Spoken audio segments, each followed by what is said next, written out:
मुझको सहारा देने वाले ये दिल कहे तेरा शुक्रिया हो। मुझको सहारा देने वाले ये दिल कहे तेरा शुक्रिया। जमाना जो दे ना सका तूने दिया, मुझको सहारा देने वाले ये दिल कहे तेरा शुक्रिया।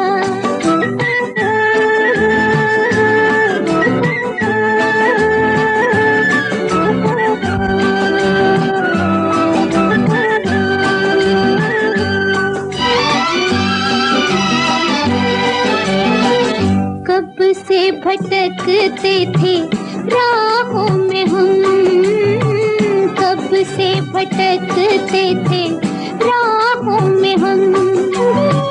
दिल में छुपाए हुए दुनिया का गम, दिल में छुपाए हुए दुनिया का गम। जब से हुआ है हम पे तेरा करम होके, खुशी से दीवाना देखो नाचे जिया हो। मुझको सहारा देने वाले ये दिल कहे तेरा शुक्रिया। जमाना जो दे ना सका तूने दिया, मुझको सहारा देने वाले ये दिल कहे तेरा शुक्रिया।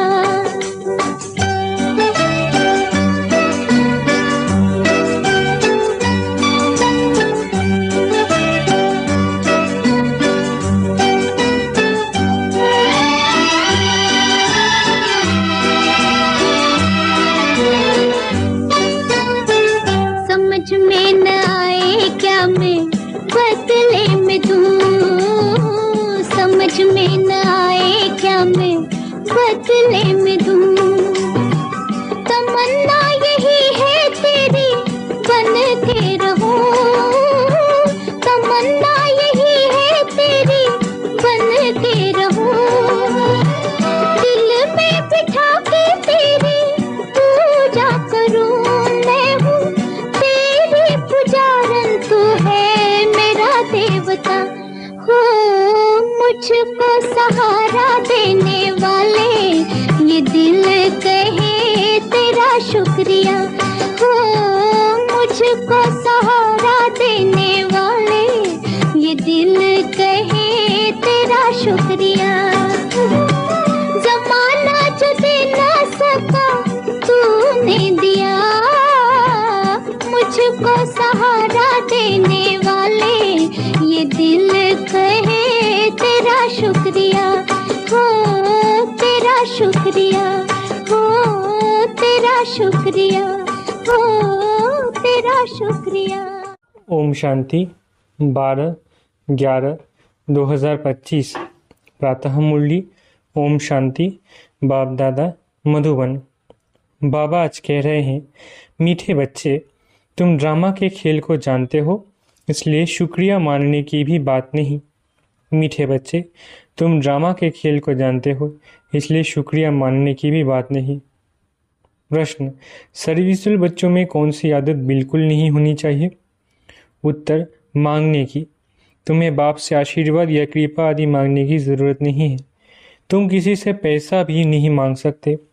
मांगने से मरना भला।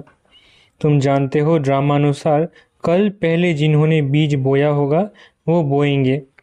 जिनको अपना भविष्य पद ऊंच बनाना होगा वो जरूर सहयोगी बनेंगे।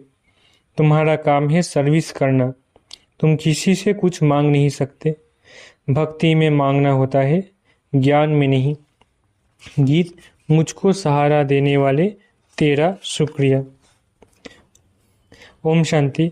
ये बच्चों के अंदर से शुक्रिया अक्षर बाप टीचर गुरु के लिए नहीं निकल सकता, क्योंकि बच्चे जानते हैं ये खेल बना हुआ है, शुक्रिया आदि की बात नहीं है। ये भी बच्चे जानते हैं ड्रामानुसार। ड्रामा अक्षर भी तुम बच्चों की बुद्धि में आता है। खेल अक्षर कहने से ही सारा खेल तुम्हारी बुद्धि में आ जाता है। गोया सुदर्शन चक्रधारी तुम आपे ही बन जाते हो। तीनों लोग भी तुम्हारी बुद्धि में आ जाते हैं। मूल वतन, सूक्ष्म वतन, स्थूल वतन, ये भी जानते हो अब खेल पूरा होता है। बाप आकर तुमको त्रिकालदर्शी बनाते हैं। तीनों कालों, तीनों लोकों, आदि मध्य अंत का राज समझाते हैं। काल समय को कहा जाता है।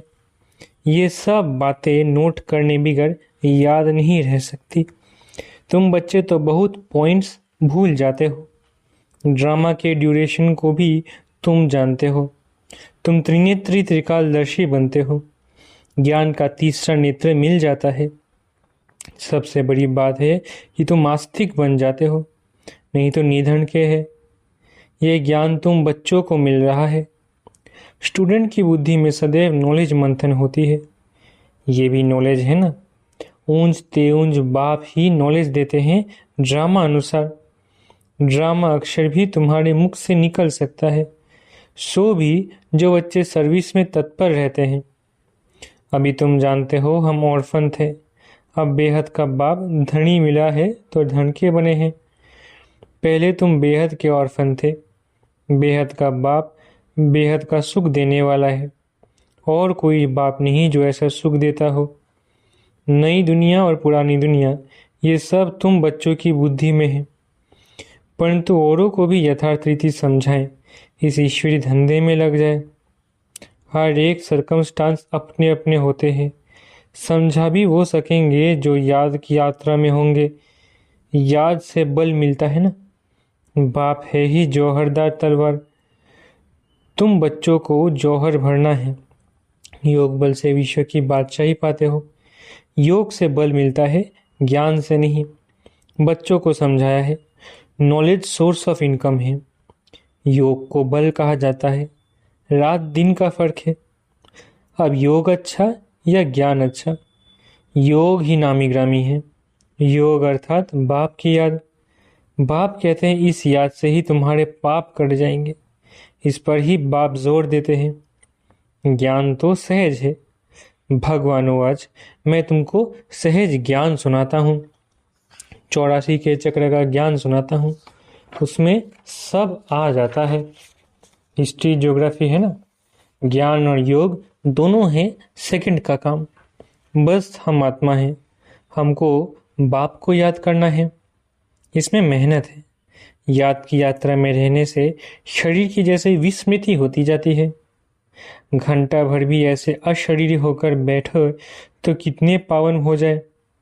मनुष्य रात की कोई 6 कोई 8 घंटे नींद करते हैं तो अशरीरी हो जाते हैं। उस समय में कोई विक्रम नहीं होता। आत्मा थक कर सो जाती है। ऐसे भी नहीं कोई पाप विनाश होते हैं। नहीं, वो है नींद। विक्रम कोई होता नहीं है। नींद ना करे तो पाप ही करते रहेंगे। तो नींद भी एक बचाव है। सारा दिन सर्विस कर आत्मा कहती है मैं अब सोता हूँ, अशरीरी बन जाता हूँ। तुमको शरीर होते अशरीरी बनना है। हम आत्मा इस शरीर से न्यारी शांत स्वरूप है। आत्मा की महिमा कभी नहीं सुनी होगी। आत्मा सत चित आनंद स्वरूप है। परमात्मा की महिमा गाते हैं कि सत है, चैतन्य है, सुख शांति का सागर है। अब तुमको फिर कहेंगे मास्टर। बच्चे को मास्टर भी कहते हैं। तो बाप युक्तियां भी बतलाते रहते हैं। ऐसे भी नहीं सारा दिन नींद करनी है। नहीं, तुमको तो याद में रहे पापों का विनाश करना है।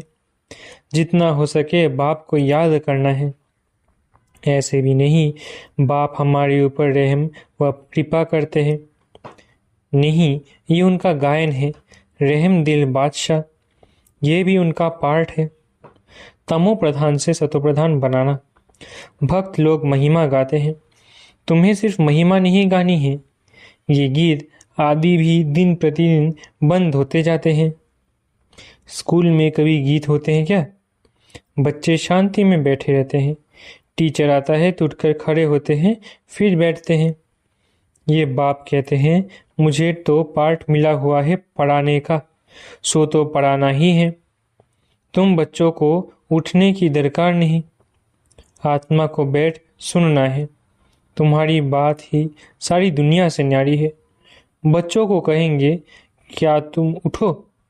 बच्चों को कहेंगे क्या तुम उठो? नहीं, वो तो भक्ति मार्ग में करते हैं, यहाँ नहीं। बाप तो खुद उठकर नमस्ते करते हैं। स्कूल में अगर बच्चे देरी से आते हैं तो टीचर या तो रूल लगाएंगे या बाहर में खड़ा कर देंगे, इसलिए डर रहता है टाइम पर पहुंचने का। यहाँ तो डर की बात नहीं। बाप समझाते रहते हैं मुरलियाँ मिलती रहती है, वो रेगुलर पढ़नी है। मुरली पढ़ो तो तुम्हारी प्रेजेंट मार्क पड़े, नहीं तो एब्सेंट पड़ जाएगी। क्योंकि बाप कहते हैं तुमको गूढ़ियाँ गूढ़ियाँ बातें सुनाता हूँ, तुम अगर मुरली मिस करेंगे तो वो पॉइंट्स मिस हो जाएंगी। ये है नई बातें जो दुनिया में कोई नहीं जानते। तुम्हारे चित्र देखकर ही चकित हो जाते हैं। कोई शास्त्रों में भी नहीं है। भगवान ने चित्र बनाए थे।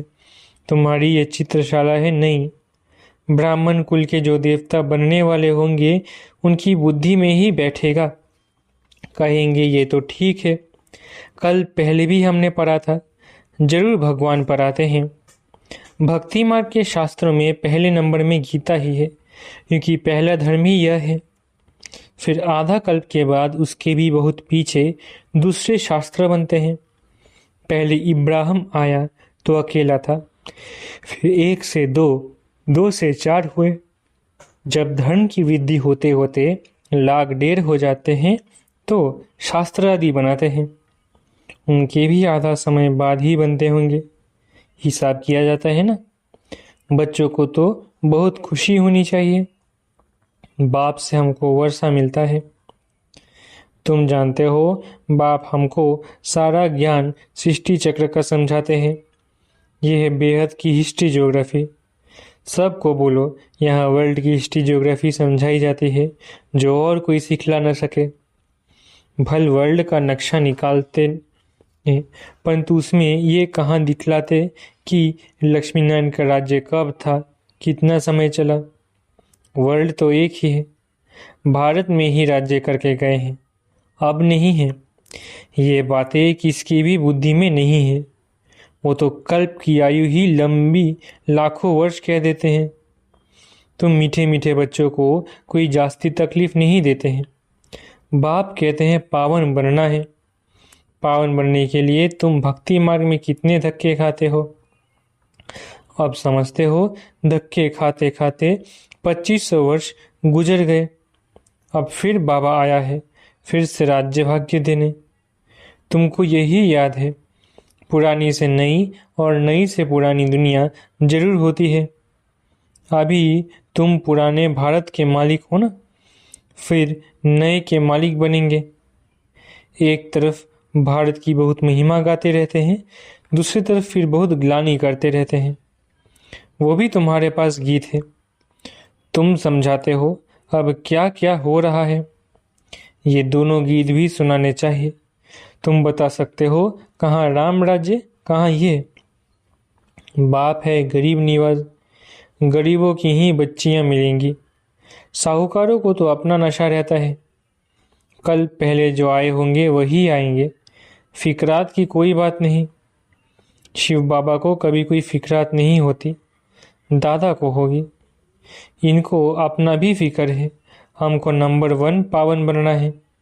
इसमें है गुप्त पुरुषार्थ।